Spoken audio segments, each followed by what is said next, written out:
हरि ओम इदं राष्ट्राय इदन्न मम परं वै भवन्नेतु मे तत् स्वराष्ट्रं समर्था भवत्वा शिशाते भृशम। संघ की प्रार्थना है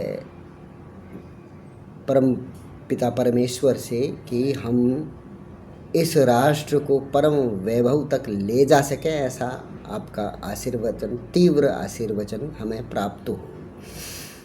आज हम संघ की चर्चा इसलिए कर रहे हैं कि जिस अंक का हम आज पाठन करने जा रहे हैं पथिक संदेश लेख पाठन अभियान में, वह है देश के स्वतंत्रता संग्राम में संघ की भूमिका। इस अंक में यह लेख छपा हुआ है, संघ के 100 साल स्तंभ, इस नाते यह लेख छपा हुआ है। आज हम उसका वाचन करेंगे और फिर उसमें प्रयास करेंगे कुछ और बातें कर सकें। पहले लेख पाठन। भारत की स्वतंत्रता की भव्य कथा में सुर्खियाँ चुनिंदा लोगों के ही हिस्से में आई, लेकिन कुछ ऐसे भी थे जो आज़ादी के आंदोलन की पिछली गलियों से गुजरे बिना किसी प्रतिफल की अपेक्षा के। उनमें राष्ट्रीय स्वयंसेवक संघ के हजारों स्वयंसेवक भी थे, अनुशासित, समर्पित और संकल्पित, जिन्होंने बलिदान को मिट्टी में अंकित कर दिया और जहाँ जहाँ राष्ट्र ने रक्त बहाया वहाँ वहाँ वे मौजूद थे। स्वतंत्रता आंदोलन में डॉक्टर हेडगेवार। 1925 में आरएसएस की औपचारिक स्थापना से पहले ही इसके संस्थापक डॉक्टर केशव बलिराम हेडगेवार स्वतंत्रता संग्राम के सक्रिय सेनानी थे, जो आज़ादी के आंदोलन की भट्टी में तप कर निकले थे। कांग्रेस द्वारा पूर्ण स्वतंत्रता का संकल्प घोषित करने से ठीक 9 वर्ष पहले 1920 में डॉक्टर हेडगेवार नागपुर इकाई के संयुक्त सचिव के रूप में कार्यरत कर रहे थे कांग्रेस की, और उन्होंने पूर्ण स्वराज की मांग करते हुए एक प्रस्ताव रखा। प्रस्ताव में कहा गया था, कांग्रेस का लक्ष्य है पूर्ण स्वतंत्रता प्राप्त करना, एक भारतीय गणराज्य की स्थापना करना और विश्व के अन्य राष्ट्रों को पूंजीवादी साम्राज्यवाद के शोषण और अत्याचार से मुक्त कराना। असहयोग आंदोलन के दौरान डॉक्टर हेडगेवार के भाषणों में इतनी प्रखरता थी कि तत्कालीन नागपुर के जिला कलेक्टर सिरिल जेम्स इरविन ने उन्हें 1 वर्ष तक सार्वजनिक भाषण देने से प्रतिबंधित करने का आदेश जारी कर दिया। लेकिन डॉक्टर हेडगेवार निरुत्साहित नहीं हुए। उनका लिखित उत्तर और भी प्रज्वलित था, इतना कि जज स्मैली ने टिप्पणी की, इनका बचाव वक्तव्य इनके भाषण से भी अधिक राजद्रोही है। अदालत ने उन्हें 1 वर्ष के कारावास की सज़ा सुना दी।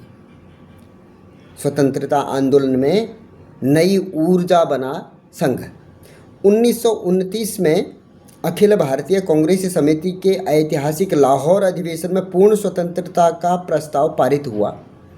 इस पर प्रतिक्रिया डॉक्टर हेडगेवार ने अपनी शाखाओं को संदेश भेजा,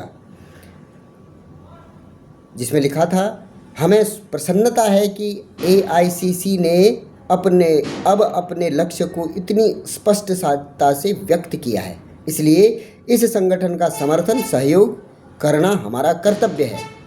यह तो स्वाभाविक है। 1930 में महात्मा गांधी द्वारा सविनय अवज्ञा आंदोलन प्रारंभ किए जाने पर डॉक्टर हेडगेवार ने स्वयं इसमें सक्रिय भाग लेने का निर्णय लिया। उन्होंने संघ के सरसंघ चालक के रूप में अपनी जिम्मेदारियां कुछ समय के लिए डॉक्टर एल.वी. परांजपे को सौंप दी। डॉक्टर परांजपे ने स्वयंसेवकों से कहा, जो आंदोलन में भाग लेना चाहते हैं वे अवश्य लें, अन्य लोग इस नवोदित संगठन के लिए कार्य करें। असली कार्य है कि ऐसे लोगों का संगठन करना जो इस राष्ट्र की स्वतंत्रता के लिए अपने प्राण न्यौछावर कर सके। यवतमाल में सत्याग्रह में भाग लेने के लिए रवाना होने से पूर्व नागपुर में सैकड़ों स्वयंसेवकों को संबोधित करते हुए डॉक्टर हेडगेवार ने कहा, यह भ्रम न पालें कि वर्तमान आंदोलन ही स्वतंत्रता का अंतिम संघर्ष है। असली संघर्ष इसके बाद शुरू होगा और आने वाले उस संघर्ष में पूर्ण बलिदान के लिए तैयार रहना। हम इस सत्याग्रह में इसलिए भाग ले रहे हैं क्योंकि हमें विश्वास है कि यह हमें स्वतंत्रता की ओर एक कदम आगे ले जाएगा। डॉक्टर हेडगेवार को 9 माह के कठोर कारावास की सज़ा सुनाई गई और उन्हें अलोका जेल में बंद किया गया, जहां सैकड़ों स्वयंसेवक उनके साथ कैद रहे। इनमें 11 स्वयंसेवकों को 4-4 माह के कठोर कारावास की सज़ा दी गई। संगठन का अडिग ब्रिटिश विरोधी रूख जल्दी औपनिवेशिक शासन की नज़र में आ गया। Central provinces and Berar police की एक रिपोर्ट में उल्लेख किया गया है कि डॉक्टर हेडगेवार की भागीदारी ने सविनय अवज्ञा आंदोलन में नई ऊर्जा का संचार किया।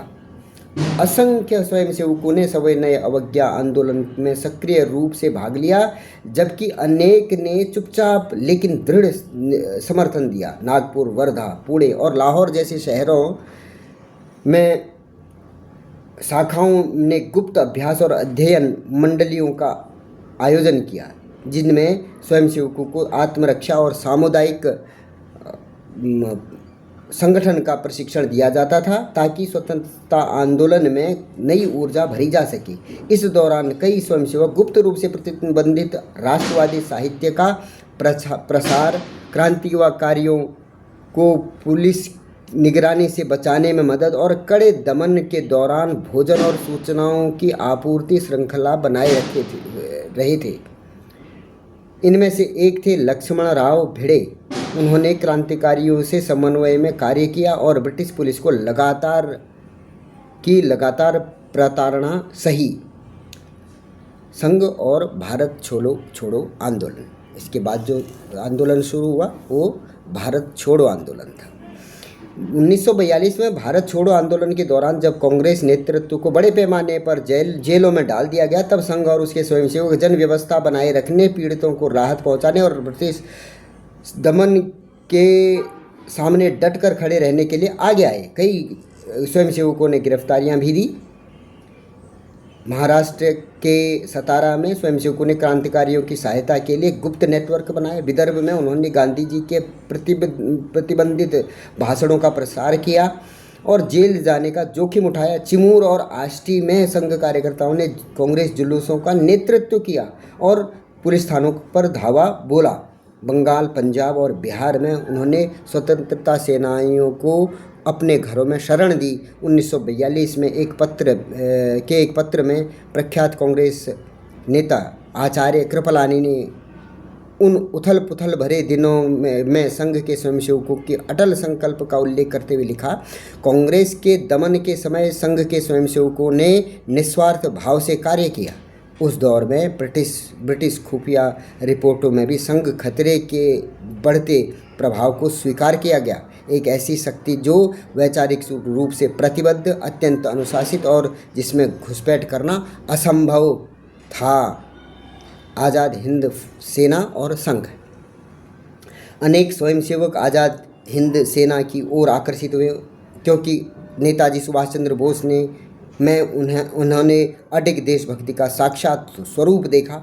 नगरों और गांवों में असंख्य स्वयंसेवकों ने चुपचाप INA भर्ती अभियानों को सहयोग दिया, बैठकें आयोजित की, संदेश पहुंचाए, शरण प्रदान की और उस लक्ष्य के लिए निःशब्द कार्य करते रहे। यह लेख डॉक्टर आनंद सिंह राणा जी का पांचजन्य में जो प्रकाशित हुआ था वहाँ से लिया गया। तो इसमें भारतीय स्वतंत्रता संग्राम के कुछ हिस्सों, स्वतंत्रता संग्राम शुरू होना, संघ की स्थापना, उसके बाद सविनय अवज्ञा आंदोलन, वहाँ पर एक संगठित और अनुशासित शक्ति से अंग्रेज नेतृत्व को इस बात की भनक लगना कि भाई या कुछ और भी बड़ा होने वाला है, इसलिए वो संघ के पीछे उस शक्ति को पहचान मिली और उसके बाद जो भारत छोड़ो अभियान अंग्रेजों भारत छोड़ो अभियान शुरू हुआ कांग्रेस के नेतृत्व में, तो उन सब अभियानों में स्वयंसेवकों की महती भूमिका रही। क्योंकि कुछ हमारा जो स्वतंत्रता संग्राम का जो पूरा काल है, वहाँ पर हर दिन एक नई कहानी थी, एक नया संघर्ष था, नए नेता, नए महापुरुषों का उसमें अपना आहुति उन्होंने दी थी। तो उतनी सारी कहानियाँ आई नहीं। क्यों? वो किसी षड्यंत्र के सापेक्ष हम कहें तो अगर वो लाई नहीं गई, परंतु थी तो सही। तभी एक अंग्रेज़ों का जैसा उतना दमनकारी शासन समाप्त तो हो पाया। वो कहानियाँ भी आती हैं। हमने पथिक संदेश पत्रिका में कई बार देखा है कि एक न एक लेख ऐसे स्वतंत्रता संग्राम सेनानी पर होता है जिन्होंने अपना सर्वस्व बलिदान भारतीय स्वतंत्रता संग्राम के लिए किया, परंतु उनका नाम नहीं। तो आप देखेंगे हर पत्रिका में, हर मास की पत्रिका में आप एक न एक ऐसे महापुरुष का चरित्र पढ़ने को आपको मिलेगा जिन्होंने बलिदान तो दिया, पर नाम आप पहली बार सुनेंगे। तो स्वतंत्रता संग्राम का जो वो काल था, उसमें स्वयंसेवकों ने बहुत बलिदान दिए। स्वयंसेवकों ने स्वयंसेवक के नाते या राष्ट्रीय स्वयंसेवक संघ के घटक के नाते न देकर भारतवासी के नाते, क्योंकि राष्ट्रीय स्वयंसेवक संघ का लक्ष्य भी स्वयं की जयकार करना नहीं है, भारत माता की जयकार करना है। परम वैभवं नेतुमे तत्स्वराष्ट्रम समर्था भवत्वा शिशाते भृशम। तो आज के इस अंक में संघ का योगदान स्वतंत्रता संग्राम में क्या था, उस पर कुछ बिंदुओं पर चर्चा हुई। आपको अच्छा लगा होगा। यदि आपको अच्छा लगता है तो आप इस पोस्ट को लाइक कीजिएगा। अगर ये हमारी ये श्रृंखला पथिक संदेश लेख पाठन की आपको अच्छी लगती हो तो हमारे इस चैनल को सब्सक्राइब भी कीजिएगा और हमारा आपका एक मूक समर्थन हमें प्राप्त हो जाएगा। इसी के साथ अन्य लेख पर मैं आपके साथ मुलाकात होती है। तब तक के लिए धन्यवाद। जय जय श्री राम।